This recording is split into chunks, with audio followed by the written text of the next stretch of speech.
Hi, welcome to my retirement roadmap, and this is the next video in a series that discusses investing in fitness. And this video itself is talking about physical fitness. Okay, so I just want to walk through all that. Um, Good story here. When I was younger, much younger, I'd say, I was obsessed with my cardio. So I'd have to go to the gym, and it was all about, am I getting my heart rate up there in that particular zone where I'm supposed to be? And I don't know. Even at the gym, there were these charts that were showing which zones you were in and where you needed to be, etc. And so I was pretty obsessed with that. Cardio was my main thing. And then I would do some weightlifting after I did the cardio because I knew that was kind of important. And then stretching was always like, I really don't have time to stretch. I'll do that later. So it always kicked to the curb and went to the back of the line type of thing. Stretching was. So now that I am in my almost mid 60s, let's say I'm getting close. Okay, that it's kind of different. My priorities have become different. I think the most important thing that I can do for my physical fitness is actually flexibility, which is part of that whole stretching. Um, and in particular, I need to be able to get up off the floor. Get down on the floor and get back up. I think that's very, very important. And just kind of a side story here. If any of you have been watching I think it's called the Blue Zones. I think it's on a Netflix series that talks about health and longevity, whatnot.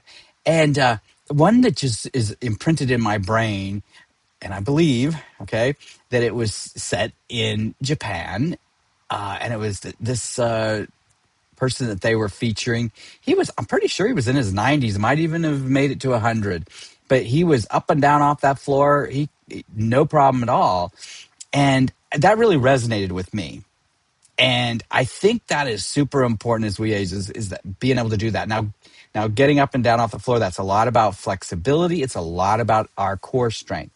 So that has become my top priority, is that flexibility. And I kind of throw core strength in there, even though that's part of this strength area. And I do know that yoga can really help in this area. This RV resort that I'm in the wintertime near Palm Springs, we have yoga classes. One's a chair yoga, and another's a regular yoga class. And I'm a Peloton person, which I'll talk about shortly. But there are yoga classes. I think that's very important. In addition, Pilates. That's on my list of things to learn and do is Pilates, because I know that really does focus on these areas that are about our core and flexibility. So I just wanted to point that out. So that's the top priority, flexibility. The second becomes strength training. I think that strength training is very, very important. It's like you hear over and over that our muscles, we lose muscles as we age. It just goes down. That's just part of life. And so I feel like it's important to, lift weights and do strength training to preserve our muscles as long as we can. I think that's very, very important. And so something that I do, and I never really enjoyed lifting weights, but I sure do now. And I'll talk about that more in just a few minutes. And then, of course, cardio. Again, it moved from first place to third place in my prioritization list. I think that that is important, and I still do cardio.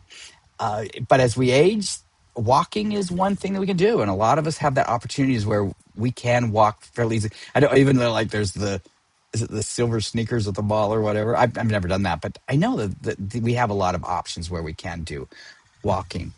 Now, I want to share one line that said, again, I was talking about doing these classes, in-person classes, and I get the feedback from the class members, and I loved this person. She said, you've really got to move. It's so important that you move. And it's like exercising is when you're moving, it's like clear water in a river moving.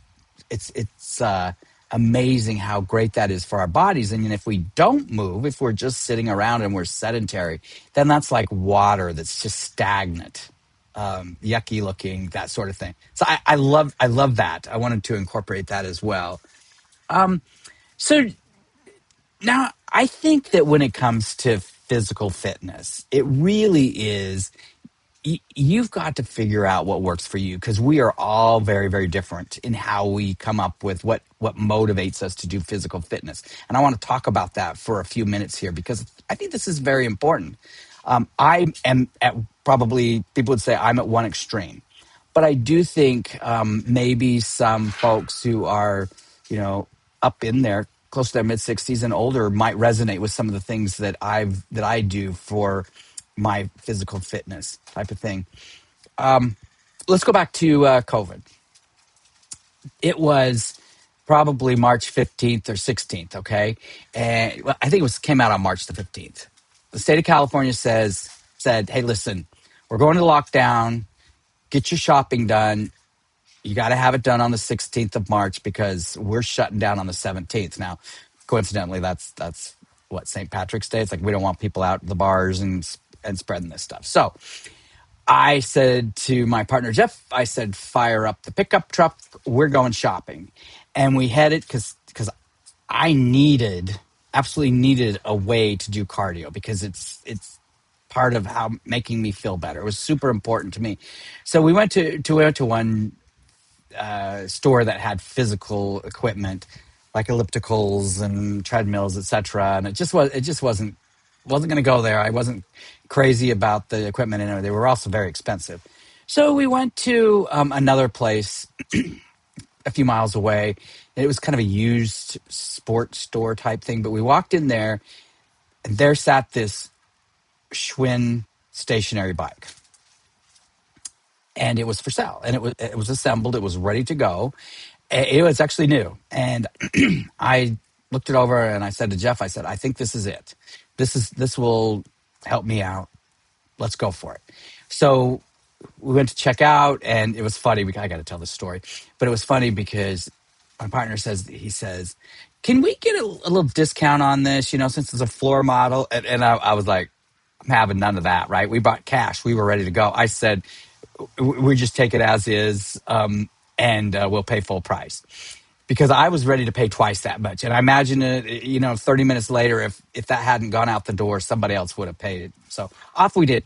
And my point is, I got this Schwinn bike, and that's what I did. Before that, we'd go to the gym. I'd go there. I had the whole routine down. And then we've got this at home now. We're shelter in place. The irony is, I learned with COVID that I am a total introvert, and I actually would much rather exercise at home by myself in my own privacy than being at the gym. So it's kind of interesting. This worked out well for me. And then what happens is I had a coworker.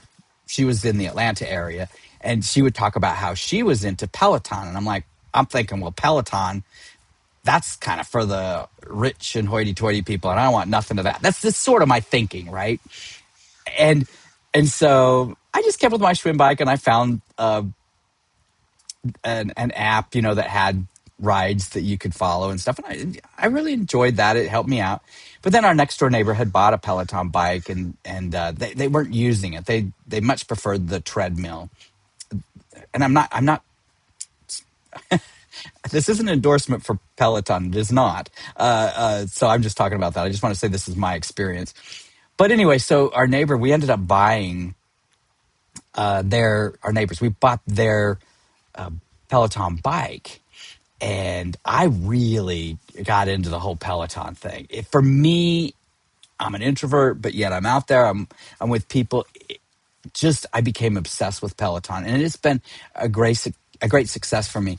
But the funny part here, this is what I need to share too, is a friend of ours. She goes, dude, you're riding the bike, but you're not lifting weights. You're not doing anything. You're not going to the gym, but all you're doing is this cardio on a bike, and that's all you're doing. You're missing a lot of stuff there. So Peloton has all these other classes that I just been ignoring. And so then I was like, okay, Ty, you got to diversify. You got to get moving on this stuff. And I did learn the strength training. I got those classes. I've taken yoga, um, and especially the strength training. I mean, I talked about Ben Aldis in the previous video that I was talking about, and he's kind of like my fitness or my physical strength training person. I really like the way he does it, and it resonates with me. It's very good. So that's worked out. Um, Also, I will say Bradley Rose is one of my favorite cycling spin, whatever you want to call it. Okay, the on the bike. Okay, I very much enjoy his rides, and the fun part about him is he's always given. He does these Bradleyisms, and I noted that I talked about if you're bored with fitness, you're doing it with the wrong people. That's one of his sayings. Okay, and he's very motivational for me, and I love him here. You know, he's always talking about, don't listen to other people's opinions. They're not worth that sort of thing, and that's really kind of helped me move along in this area that I'm doing with the retirement financial planning too, because it resonates and he's there. So I kind of like to say that he's my psychotherapist, whatever you want to call it. So kind of fun. Just wanted to share that. It is a community. Um, Now, I'm just going to share another example. So, like my partner, Jeff, he's the exact opposite. He really likes going to the gym, being in classes. He has a group of people. He's got this whole, this group text where they're always coordinating as far as when they're going to the gym and what classes they're taking. And that works well for him. So, my point is that there are different ways of getting into physical fitness for people. And it's important for people to find out what works best for them. That's really what I'm hoping is that because it's tricky. I mean, we could always have reasons to why we don't want to do physical fitness, and that's my part here. Is I'm hoping that people can find, if they're not doing it, they can find some way to get motivated and do it. I'm going to say one other thing too about classes. I guess I should get promotional. I should make these into a promotion, but Jeff, he also found a gym up in our home in the Bay Area, a new gym, because we're up there in the summertime. So this new gym, it's called Club Studio, and we were up there for Christmas, and I was like, I don't have my Peloton bike with me, and I'm just going to go with him because he has this guest pass for 3 days. I'm going to try it out. Instead of me keep saying I don't like going to the gym, blah blah blah. So I went with him, and it was very interesting. I have to say, they have this CS4 class, and it was amazing. So, long story short, what I'm trying to say here is there are lots of different things. Just try something new. If it doesn't work, move on to something else.